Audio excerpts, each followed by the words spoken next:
HMS Warspite was a Queen Elizabeth-class battleship built for the Royal Navy during the early 1910s. Her 30-year career covered both world wars and took her across the Atlantic, Indian, Arctic and Pacific Oceans. She participated in the Battle of Jutland during the First World War as part of the Grand Fleet. Other than that battle, and the inconclusive action of the 19th of August, her service during the war generally consisted of routine patrols and training in the North Sea. She was involved in several major engagements, including battles in the North Sea and Mediterranean, earning her the most battle honors ever awarded to an individual ship in the Royal Navy and the most awarded for actions during the Second World War. For this and other reasons, Warspite gained the nickname the Grand Old Lady, after a comment made by Admiral Sir Andrew Cunningham in 1943 while she was his flagship. When she was launched in 1913, the use of oil as fuel and untried 15-inch guns were revolutionary concepts in the naval arms race between Britain and Germany, a considerable risk for Winston Churchill, then First Lord of the Admiralty, and Admiral John Fisher, who had advocated the design. However, the new, fast battleships proved to be an outstanding success during the First World War. Warspite was refitted twice between the wars, but advances in technology and the cumulative effects of battle damage relegated her to the role of shore bombardment towards the end of the Second World War. Decommissioned in 1945, she ran aground under tow in 1947 on rocks near Prussia Cove, Cornwall, and was eventually broken up nearby. Design and description. The Queen Elizabeth-class ships were designed to form a fast squadron for the fleet that was intended to operate against the leading ships of the opposing battle line. This required maximum offensive power and a speed several knots faster than any other battleship to allow them to defeat any type of ship.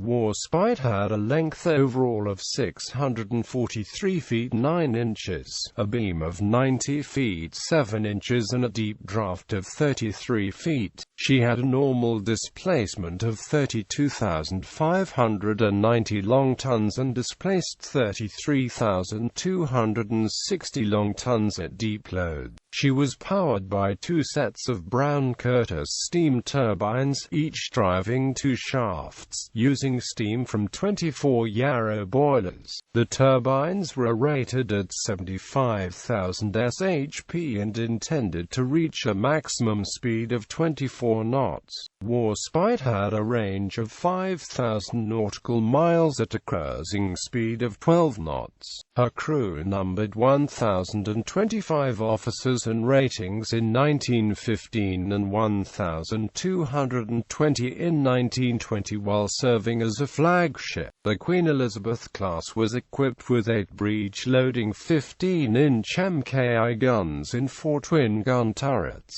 in 2 super-firing pairs fore and aft of the superstructure, designated A, B, X, and Y, from front to rear. 12 of the 14 BL 6-inch Mk12 guns were mounted in casemates along the broadside of the vessel amidships. The remaining pair were mounted on the forecastle deck near the aft funnel and were protected by gun shields. Their anti-aircraft armament consisted of 2 quick-firing 3-inch 20 hundredweight MKI guns. The ships were fitted with 4 submerged 21-inch torpedo tubes, 2 on each broadside. Warspite was completed with 2 fire control directors fitted with 15-foot rangefinders. One was mounted above the conning tower, protected by an armored hood, and the other was in the spotting top above the tripod foremast. Each turret was also fitted with a 15-foot rangefinder.